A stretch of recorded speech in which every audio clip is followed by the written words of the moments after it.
এটা আমাদেরই। কোনো ধারাবাহিককে ঘিরে শেষ কবে এমন আলোচনা হয়েছিল তা হয়তো নির্দ্বিধায় বলাও কঠিন। ডিজিটাল প্ল্যাটফর্মে প্রতিনিয়তই নতুন নতুন গল্প আসছে, কিন্তু দর্শক হৃদয়ে গভীর দাগ কাটতে পারেনি বেশিরভাগই। সেই আক্ষেপ যেন এক ঝটকায় মুছে দিয়েছে এটা আমাদেরই গল্প।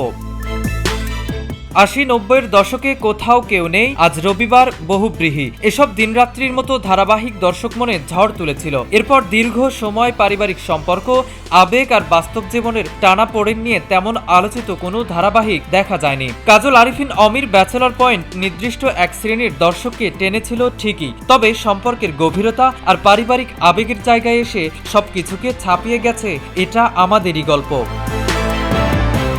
মোস্তফা কামাল রাজ পরিচালিত তুমুল জনপ্রিয় ধারাবাহিক এটা আমাদেরই গল্প এর যাত্রা শেষ হয়েছে বৃহস্পতিবার দুপুর ৩টায় ১.৫ ঘন্টার একটি মেগা এপিসোডের মাধ্যমে গল্পের ইতি টেনেছেন নির্মাতা। এর মধ্য দিয়ে টানা ৮ মাস ধরে কোটি দর্শকের ভালোবাসা পাওয়া এই ধারাবাহিকের পর্দা নামল।